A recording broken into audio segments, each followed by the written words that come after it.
اهلا وسهلا بكم مشاهدينا الكرام. معانا في فقرتنا الحواريه والفقره الاخيره يعني موضوع مهم هنتكلم عنه، موضوع الفتاوى المثيره للجدل. وهو الحقيقه امر بقى بمثابه ظاهره في هذه الايام او في هذه الشهور الاخيره او في الاعوام حتى الاخيره التي مضت. هنناقش معاكم ضوابط الفتوى. هنتكلم عن مؤهلات المفتي ايه هي، الدور الغائب للازهر لو كان دوره غائب، والدور الغائب لوزاره الاوقاف ايضا لو كان دورها غائب في إطلاق يد كل من يريد الفتوى دون الحد الأدنى من العلم. وهناك على النقيض أو على الطرف الآخر من يفتي وهو لديه علم. خلونا نرحب بضيوفنا في الاستوديو. الشيخ جمعة محمد علي خطيب التحرير، أهلا وسهلا بيك. أستاذ محمد، الحمد لله على سلامتك وأهلا بيك، أنا أشكرك على الدعوة الطيبة. نرحب كمان بالشيخ محمد عبد الله نصر.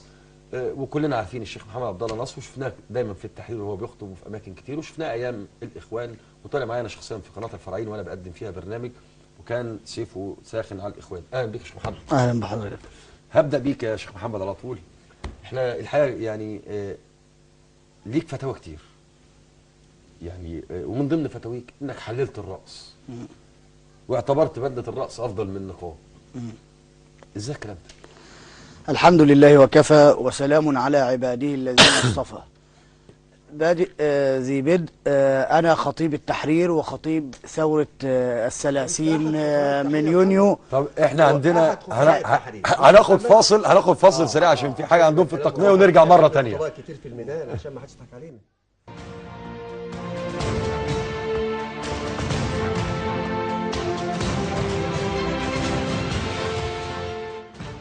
هذا البرنامج برعاية السيد مصطفى السيد، شباك رقم واحد. سؤال المليون: بنك التعمير والإسكان هل هو بنك للتعمير والإسكان فقط أم هو بنك متكامل لديه جميع الخدمات المصرفية؟ معك 30 ثانية. هو بنك للإسكان؟ صح يا مصطفى، رد على مراتك. طبعا متكامل، ما هو بنك متكامل. إجابتك صحيحة. بنك التعمير والإسكان يقدم جميع الخدمات المصرفية على أعلى مستوى، بنك كبير والأول في التعمير. اللي بعده.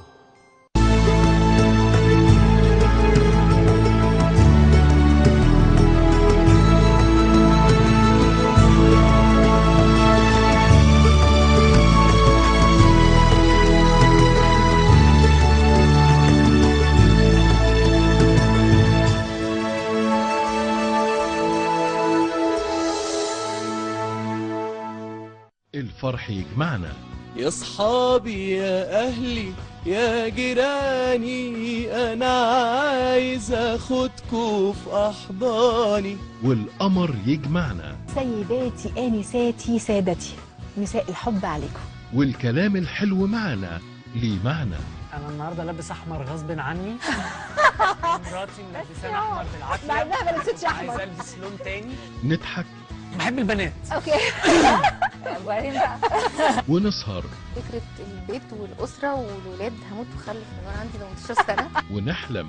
علامة الفلك والجوهر العالمية الأستاذة جوي. كلمة الحق اللي قلتها دفعتني ثمن إني قعدت في البيت. على ضي القمر. ضي القمر مع ميرنا وليد، تشاهدونه في الأوقات التالية.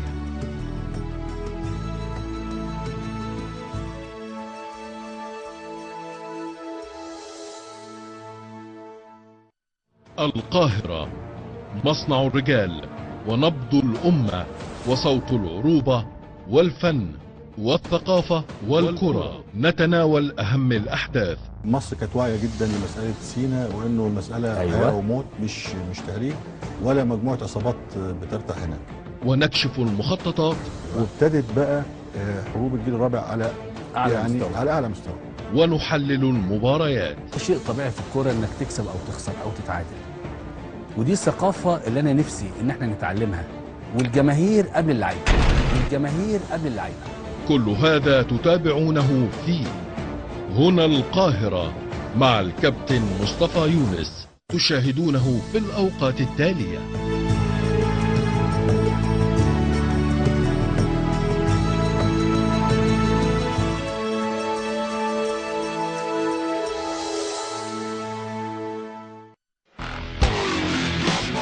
برنامج هايد باركة، صوت الناس. احنا فكره البرنامج ان بدل ما هم بيسمعونا نسمعكم انتوا كمشاهدين. متاعبهم.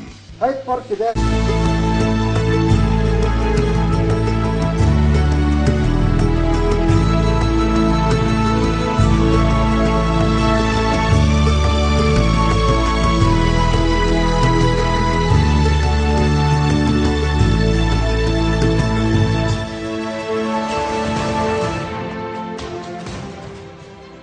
يعني معلش كان عندنا خطأ فني او عطل فني. كنت الشيخ محمد عبد الله نصر بسأله بقول له انت افتيت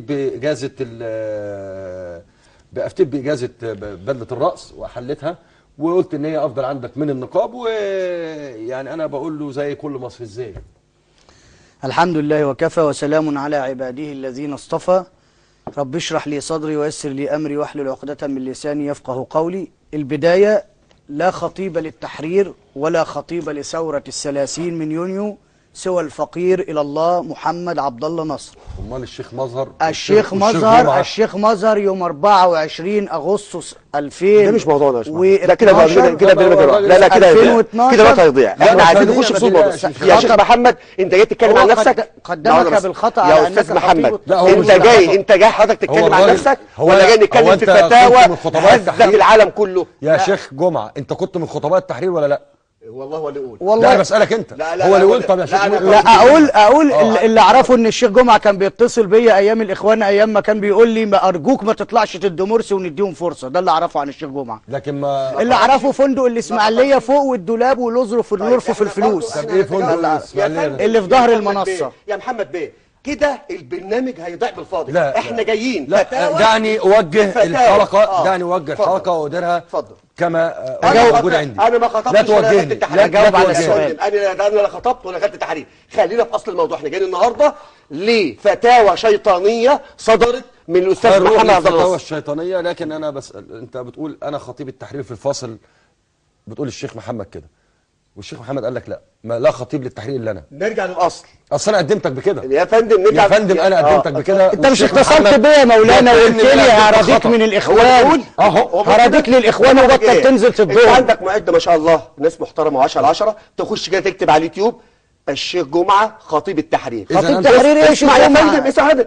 قول له جمعة الزحف مين اللي خطبها؟ يا شيخ جمعة. جمعة الزحف مين اللي خطبها؟ يا شيخ جمعة 4/5/2012 مين اللي خطبها؟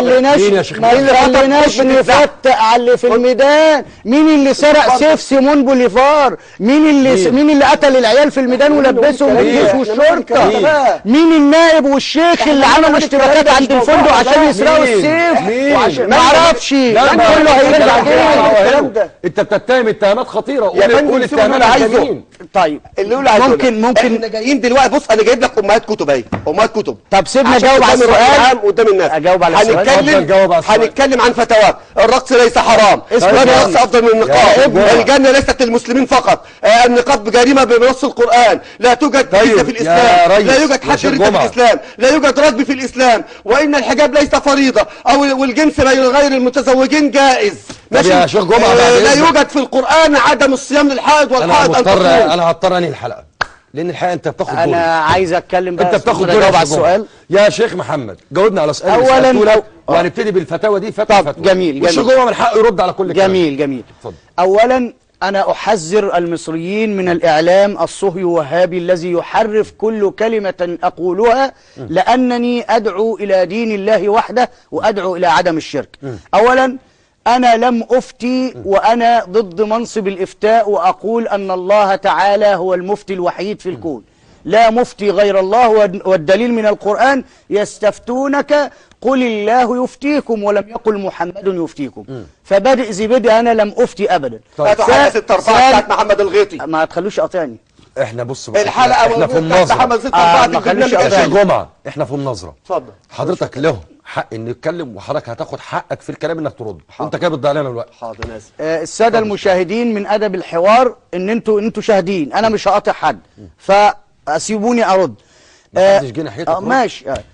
اولا في الحلقه بتاعت الاستاذ محمد الغيطي انا لم احلل الرقص ولم احرم الرقص. امال ايه؟ كل الجرايد كتبت كل هذا اعلام صهيوني وهابي مدعوم من آل سعود لهدمي، لأنني أدعو إلى أن تكون مصر غير خاضعة لدولة وهابية أن يعود الأزهر تنويريا كما كان. يعني أنت بتتهم قناة LTC والزميل محمد الغيطي؟ لا أنا ما بتهمش. لا الأستاذ محمد الغيطي ما كتبش كده. اليوم السابع بقى والوطن والمصري اليوم بتهمهم. بتهمهم. إعلام صهيوني وهابي. صهيوني وهابي؟ أيوه بتهمهم. ده اتهام خطير. هو اتهام خطير ويتحمل مسؤوليته. اتهام حتى في وهواجههم لوحدهم باذن الله. ذمتهم اللي سلمني على وطنيتهم، مش وطنيتهم دي اللي خلتهم قالوا يوم ما داعش هجمت انصار بيت المقدس هجمت على الجيش في سيناء، قالوا انهم اترفع علم داعش ومات 600 واحد. اذا انت انا لم انا اكمل انا ما بتراجعش عن حاجه قلتها. انا بس قلت ايه؟ اولا انا لم اقل بان الرقص حلال او حرام. لا احنا مش في لجنه التحليل. انا هقول لحضرتك انا اقول الناس هتعرف. انا رديت مع الاستاذ محمد الغيطي.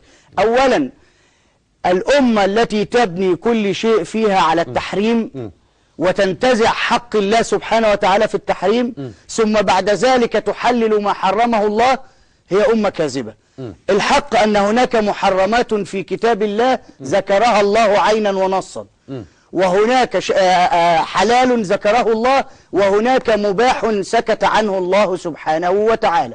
أنا كنت أقارن بين المجتمع المصري اللي عنده تدين حقيقي في الثلاثينات لحد السبعينات وبين المجتمع الذي عنده تدين مظهري منذ دخول الدين الوهابي إلى مصر بعد الغزو. في الدين وهابي؟ في دين وهابي أسسه محمد بن عبد الوهاب أحد المجندين من المخابرات البريطانية الذي عملوه إماما، صنعوه إماما وقالوا أنه مجدد. ليه ما قلش الطريقة الوهابية؟ ليه دين؟ لا هو دين لانه ملوش علاقه بدين الاسلام. دين الاسلام؟ لا هم عاملين دين لوحدهم وبينصبوا على الناس ويقولوا انه مذهب من مذاهب الاسلام او فكر من افكار الاسلام. اتفضل. قبل انا اسال كل اسره مصريه الان من السبعينات وحتى الثلاثينات لم يكن هناك تحرش في مصر، لم يكن هناك اغتصاب في مصر. من بعد السبعينات حتى 2016 عندكم نقاب وعندكم حجاب وعندكم 10-15 قناة دينية وعندكم شيوخ دقونها لنص بطنها وجلالبها لحد الركبة، ومع ذلك أنتم أولى دول العالم في البحث عن كلمة جنس على جوجل. أنتم المصريين ده مش تقرير أنا على جوجل، ما بسبش الشعب المصري. بص حكاية إن الشعب يتقلب عليا لا، أنا واحد من أفراد هذا الشعب. ادخلوا على مواقع والأغاني والرقص. أنت لما تحلل بدلة الرأس وما قلتش إن النقاب إن بدلة الرأس أفضل من النقاب. أنا أولا الله سبحانه رب غانية في حانة أشرف عند الله من شيخ في ميدان قتل شباب مصر وكان يتلقى أموالا، فرب وزير معمم حرف سورة من سور القرآن فقال أن التين والزيتون هو مصر والسعودية. يا سيدي ما تخليش انت كده بتهاجم وزير الاوقاف بشكل صريح. بشكل صريح. الدكتور مختار جمعة تحريف لآيات القرآن الكريم. خرجنا ضد الإخوان من أجل عدم تسييس التين والزيتون وطور سين وهذا البلد الأمين. ماشي يا سيدي، مال ده مصر ومال السعودية. ما هو التين والزيتون وطور سنين في سينا في مصر وهذا البلد الأمين. لا ما هو طور السنين ملهاش دعوة بسينا. ربنا ما قالش وطور سيناء. يعني كمان وطور سنين ما هي ربنا ما قالش سيناء. يا سيدي الفاضل لوي آيات القرآن، ما أنا هقول لك لوي آيات القرآن وعصرها للتقديم على أجندة سياسية خرجنا ضده من أجله ضد الإخوان. فلن نسمح لأحد بأن يعبث في دين الله وأن يحرف. إذا أنت تتهم الدكتور مختار جمعة بالعبث في بآيات الله طبعا. بآيات الله؟ بآيات الله. يا شيخ جمعة وأنت رجل أزهري، أنت ردك إيه على الكلام اللي قاله الشيخ محمد عبد الله نصر؟ الحمد لله وكفى وصلاة وسلاما. ليك كمان اتهامات.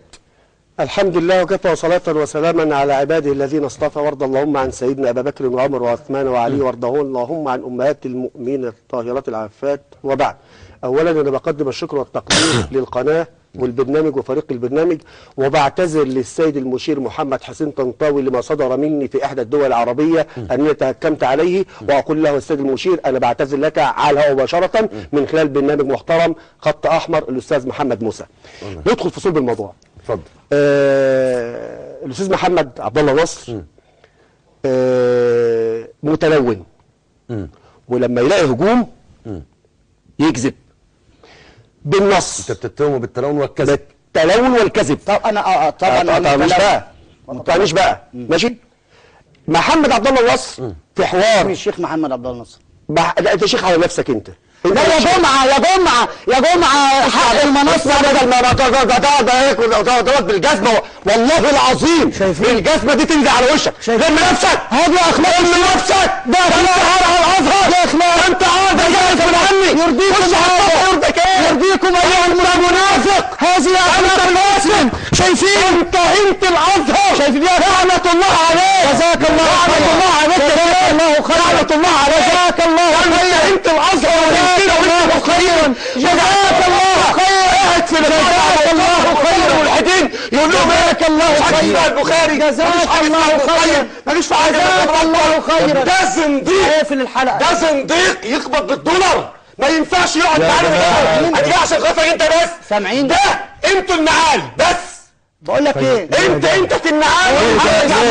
فندق المعالية. الدور السادس. الفندق اللي بتتكلم عنه ده المنصة تشحت مني فيه. اشحت مني وانت بتيجي تشحت مني فيه بتاخد من 100 جنيه جزاك الله خيرا. يا صايع انت صايع. جزاك الله خيرا. مش مشكله تعمله. انت من ساعه ما اتخرجت من الازهر لغايه اللحظه دي وانت عايش عاله. لا عايز تشتغل ولا عايز تعمل حاجه وعمال تطعن في شيخ الازهر. يا جماعه احنا عاملين حلقه عشان نتكلم في فضيله نفيد الناس. محمد مختار جمعه.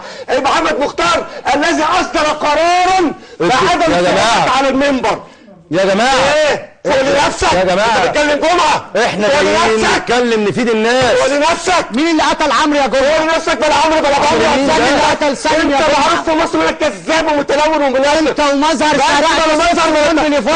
مش حبيبك اللي جابك في قناه التحرير وجابك وانت قاعد في الميدان وانت بتلبس في بيتك عشان يضربك بيا. بعد كده جاب بتاع الفيديو بتاع ايران عشان يضربك بيا. وانتوا شبه بعض. طب نهدى يا جماعه ارجوكم. نهدى يا جماعه. ما يتكلمش.